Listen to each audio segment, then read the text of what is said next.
The stench coming out of the Madia campaign is becoming sickening. Just in the last week, we've had not just a campaign volunteer, but the spouse of one of the top campaign aides who was just here was caught on tape, stealing lawn signs.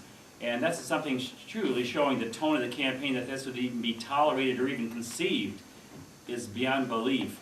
Secondly, the next day we have a campaign worker, a paid worker, out stealing, and this is hard to even imagine.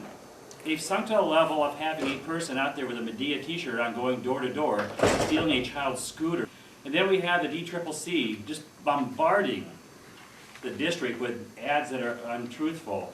Now, Mr. Madia just said that he condemns that, so as I'm sitting here, I'm thinking, I'm going to put together a letter today to the DCCC asking them to renounce their own ad, their mail going into the district as being untruthful. I want Mr. Madia to join me in sending that letter jointly.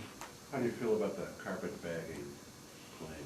Well, that's something, he'll have to keep addressing that. I mean, Eric Paulson, he really epitomizes the 3rd Congressional District. He's lived in the district, I believe, all of his life. He's got a family there. He's out there going to youth sports coach, I believe, and attending events. I mean, he really fits the 3rd District so well as one of them. And so people need to understand that there is a sharp contrast between the candidates. And I think most people want to vote for somebody who can understand, they walk in their shoes and understands the issues that they face on a day-to-day basis. And that's Eric Paulson. That's very clear when people look at behind all the rhetoric as to who really can understand and empathize the challenges that they're facing. How can you not hear a little racial undertone when you say he's not one of them?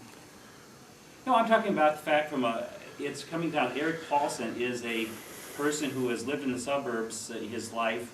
Most of the people in the 3rd District do have, are involved in the youth programs in the district, whatever. And again, it's a very sharp contrast. Eric Paulson fits the district very well. So I mean, people have to draw their own conclusions, but Eric Paulson is a very good fit from a philosophical standpoint and from a lifestyle standpoint for the 3rd Congressional District. So if you don't have kids and a mortgage, you can't represent the suburbs? No, that's not necessary. That's for voters to decide. That's for voters to decide. I'm just saying from a demographic standpoint, Eric Paulson fits the district very well. And I think, Senator Michel talked about this yesterday, and I think he can share a few more comments on this.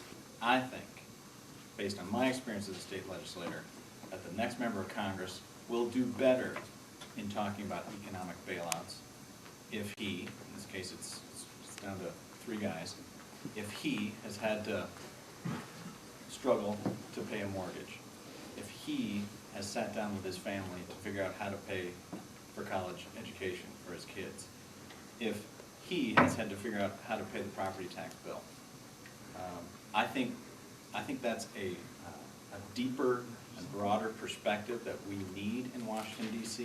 I think that's what we've had in people like Bill Frenzel and people like Jim Ramstad, and I think that's a difference.